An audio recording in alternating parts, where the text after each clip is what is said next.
Hello friends, railway की पाठशाला पर आपका स्वागत है। दोस्तों, DFCCIL जो कि इंडियन रेलवे का एक PSU है, यानी कि पब्लिक सेक्टर अंडरटेकिंग, उसमें दोस्तों यहां पर अलग अलग भर्ती निकली है, जिसमें जूनियर मैनेजर हुआ, MTS हुआ, एग्जीक्यूटिव, ये पोस्ट यहां पर निकली है। देखिए, MTS जो पोस्ट है वो ग्रुप डी के समान यहां पर होती है रेलवे के अंदर, और यहां पर आप देखेंगे तो ITI कंपलसरी कर दिया गया है, और CBT2 भी यहां पर 2 होने वाले हैं, यानी कि 2 CBT एग्जाम यहां पर होंगे। तो चलिए यहां पर देखते हैं, पूरा यहां पर नोटिफिकेशन उन्होंने जारी किया गया है। उससे पहले आपसे निवेदन है, रेलवे भर्ती के लेटेस्ट एंड ऑथेंटिक अपडेट पाने के लिए रेलवे की पाठशाला को अभी सब्सक्राइब करें। तो यहां पर दोस्तों आप देखेंगे ये DFCCIL यानी कि dedicated freight corridor corporation of India limited है, इसकी तरफ से भर्ती यहां पर निकली है। देखिए, इसमें काम सेम टू सेम रेलवे जैसा ही दोस्तों यहां पर होता है, यानी कि जो आप इंडियन रेलवे में काम करते हैं सेम वही काम दोस्तों यहां पर जो है DFCCIL में आपको करना पड़ता है। लेकिन यहां पर DFCCIL क्या है, एक PSU है, यानी कि पब्लिक सेक्टर अंडरटेकिंग है, यानी कि यहां पर आप बोल सकते हैं एक प्रकार से अर्ध सरकारी इसको बोल सकते हैं, अर्ध प्राइवेट इसको यहां पर बोल सकते हैं। बाकी आपको जो फैसिलिटी मिलती है वो भी दोस्तों रेलवे के समान यहां पर मिलती है, लेकिन जो रेलवे के पास PTO वगैरह है वो यहां पर चीजें आपको दोस्तों यहां पर जो है उन चीजों में आपको कॉम्प्रोमाइज यहां पर करना पड़ सकता है। ठीक है, तो यहां पर देखिए, यहां पर देखते हैं recruitment notice advertise number 01 direct recruitment 2025। तो यहां पर देखिए बताया गया इन्होंने कि dedicated freight corridor corporation of India limited है, यानी कि DFCCIL एक इंडियन रेलवे का ही दोस्तों यहां पर जो है पब्लिक सेक्टर अंडरटेकिंग है।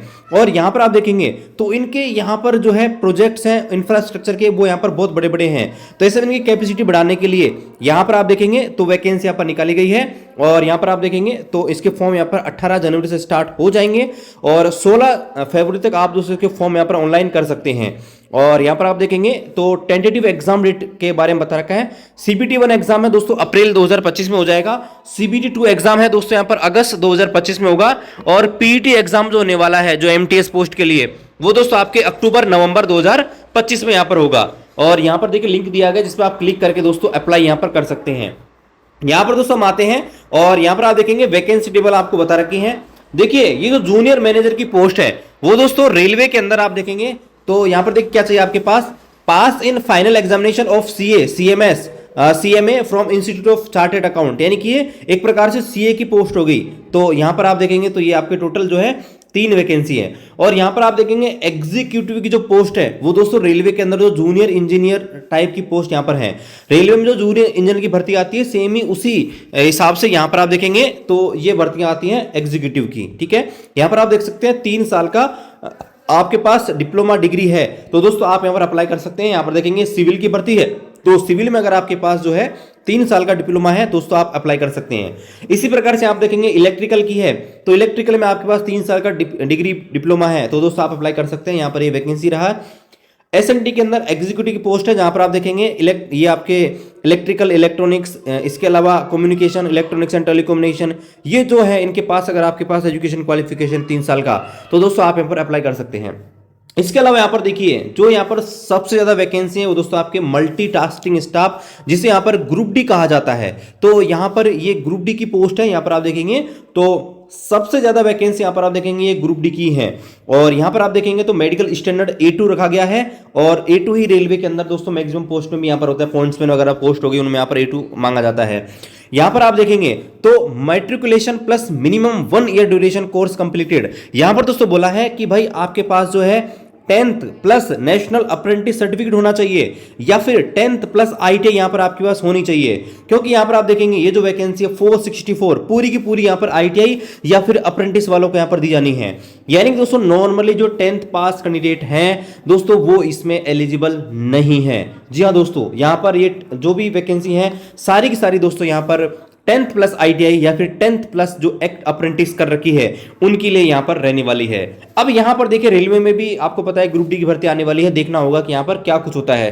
बाकी रेलवे ने यहां पर पहले ही क्लियर कर दिया है कि भाई ITI यहां पर हटा दी गई है। यहां पर देखेंगे तो बता रखा है कि 16/2/2024 जो कि फॉर्म भरने की अंतिम डेट है। इससे पहले अगर आपने एजुकेशन क्वालिफिकेशन प्राप्त कर ली है तो दोस्तों यहां पर फॉर्म आप फिल कर सकते हैं। ठीक है, यानी जो भी फाइनल रिजल्ट का वेट कर रहे हैं वो दोस्तों यहाँ पर इस फॉर्म भरने की अंतिम डेट तक उनका रिजल्ट आ जाता है तो अप्लाई कर सकते हैं। यहाँ पर देखिए जूनियर मैनेजर और के लिए 18 से 30 साल, एग्जीक्यूटिव के लिए 18 से 30 साल, और MTS के लिए 18 से 33 साल की एज आपकी हो जानी चाहिए, और ये 1/7/2025 से यहाँ पर काउंट होगी।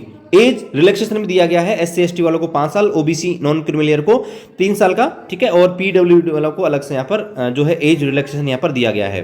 यहाँ पर देखिए अगर आप कहीं जॉब कर रहे हैं तो दोस्तों आपको यहाँ पर NOC लेनी पड़ेगी, और जिस कम्युनिटी से आप बिलोंग करते हो SC ST OBC, तो उसका सर्टिफिकेट दोस्तों आपको यहाँ पर प्रस्तुत करना होगा। अब यहाँ पर देखिए हम आते हैं कि भाई एग्जाम क्या क्या होने वाला है, सिलेक्शन प्रोसेस क्या क्या होने वाला है। तो यहाँ पर देखिए दोस्तों जो जूनियर मैनेजर है उसमें आपके 2 CBT एग्जाम होंगे, PET एग्जाम नहीं होगा, उसके बाद DV और मेडिकल होगा। उसके बाद देखें तो आपका जो एग्जीक्यूटिव की पोस्ट है, एग्जीक्यूटिव पोस्ट है सब में आप देखेंगे तो आपका CBT 1 और CBT 2 होने वाला है। लेकिन यहाँ पर MTS की जो पोस्ट है, यहाँ पर देखिए देखने वाली बात यह है कि ग्रुप डी की पोस्ट है MTS, और उसमें आप देखेंगे तो CBT 1 भी है, CBT 2 भी है और आपका PET एग्जाम भी है। यानी कि तीन एग्जाम से आपको गुजरना पड़ेगा। उसके बाद आपका डॉक्यूमेंट वेरिफिकेशन और फिर आपका मेडिकल एग्जाम यहाँ पर होने वाला है। ऐसे में दोस्तों ग्रुप डी में भी, रेलवे में भी आने वाली भर्ती है। यहाँ पर देखना होगा कि CBT 1 और CBT 2 में क्या क्या यहाँ पर लगाया जाता है। तो यहाँ पर देखिए नेगेटिव मार्किंग होने वाली है, 1/4 नेगेटिव मार्किंग यहाँ पर होगी, ठीक है, जो भी क्वेश्चंस आप गलत अटेम्प्ट करोगे वहां पर। और यहाँ पर देखेंगे जो CBT 2 होगा उसके अंदर 20 गुना कैंडिडेट को क्वालिफाई किया जाएगा। जितनी भी वैकेंसी है तो CBT 1 का रिजल्ट जब जारी किया जाएगा तो उसमें 20 गुना कैंडिडेट को लिया जाएगा, और PET एग्जाम जो होगा उसमें आप देखेंगे 3 गुना कैंडिडेट को यहाँ पर लिया जाएगा। और डॉक्यूमेंट वेरिफिकेशन और मेडिकल के अंदर सेम टू सेम रेलवे की तरह जितने कैंडिडेट हैं उतने कैंडिडेट यहाँ पर बुलाए जाएंगे। यहाँ पर आप देखेंगे CBT 1 जो होगा वो आपके 100 नंबर का होगा, और यहाँ पर आप देखेंगे तो 90 मिनट्स आपको मिलेंगे, सेम टू सेम रेलवे की तरह दोस्तों यहाँ पर है। यहाँ पर आप देखेंगे सिलेबस आप देख लीजिए, और ये सिलेबस RRB NTP से काफी हद तक मिलता जुलता है। यहाँ पर आप देखेंगे इसमें आप देखेंगे मैथमेटिक्स 30 नंबर की है, लॉजिकल रीजनिंग 30 नंबर की है, और आपके GK और साइंस मिला के 30 नंबर की है, और आपके इंडियन रेलवे के बारे में नॉलेज से 10 प्रश्न आपके पूछे जाएंगे, ठीक है, जिसमें इंडियन रेलवे के स्ट्रक्चर वगैरह होगा, इंडियन रेलवे में कौन कौन से पद होते हैं, कैसे कैसे यहाँ पर भर्ती के प्रोसेस, इंडियन रेलवे की जो GK होती है, कहाँ पर कोई नई चीज बन रही है, ठीक है, तो उनके बारे में प्रश्न आप पूछा जाएगा। भारत में पहली ट्रेन कब चली, पहली इलेक्ट्रिक ट्रेन वगैरह वगैरह, ये संबंधित प्रश्न आपके इससे यहाँ पर पूछे जाएंगे, ठीक है। CBT 2 जो होने वाला है वो दोस्तों आपका 120 नंबर का होगा, यानी कि NTPC का सेम टू सेम, NTPC में भी CBT 2 में 120 नंबर का यहाँ पर होता है, और तो लगभग सेम वैसा यहाँ पर होने वाला है, ठीक है। तो यहाँ पर देखिए अगर आप रेलवे की तैयारी कर रहे हैं ना तो दोस्तों साथ साथ ये भी फॉर्म फिल कर देना, क्योंकि यहाँ पर देखिए काम आपको सेम वही करना है, सैलरी भी लगभग दोस्तों आपकी वही यहाँ पर रहने वाली रहेगी, ठीक है। तो यहाँ पर फॉर्म भर देना, और एजुकेशन क्वालिफिकेशन भी लगभग सेम है। यहाँ पर देखिए MTS के अंदर जो PET होने वाला है same to same RRB group D की तरह है, यानी कि जो मेल रहेंगे उनको यहाँ पर 100 मीटर दूर 35 किलो वजन लेके जाना है, फीमेल को 20 किलो वजन लेके जाना है 100 मीटर दूर 2 मिनट के अंदर में बिना गिराए हुए, और मेल को यहाँ पर 4 मिनट 15 सेकंड में 1 किलोमीटर की रनिंग करनी है, और फीमेल को 1 किलोमीटर की रनिंग 5 मिनट और 40 सेकंड के अंदर यहाँ पर करनी रहेगी, ठीक है, ये है। बाकी देखिए पूरा जो नोटिफिकेशन है इसको मैं टेलीग्राम ग्रुप पर डाल देता हूं, वहां पर दोस्तों आप इसको अच्छे से और यहां पर पढ़ सकते हैं। एजुकेशन वो आपके जो एग्जामिनेशन फीस लगने वाली है वो दोस्तों लगने वाली है जूनियर मैनेजर एग्जीक्यूटिव के लिए 1000 रुपए, और MTS के लिए 500 रुपए यहां पर लगने वाली है। तो आप टेलीग्राम ग्रुप को ज्वाइन कर लेना, आपको लिंक मिल जाएगा वीडियो डिस्क्रिप्शन पे, जहां पर दोस्तों आपको ये पूरा नोटिफिकेशन अवेल करा दूंगा, वहां से आपको पढ़ सकते हैं। बाकी रेलवे भर्ती के अपडेट्स के लिए चैनल को सब्सक्राइब करें, शेयर करें, मिलते हैं अगले वीडियो में, तब तक जय हिंद, वंदे मातरम।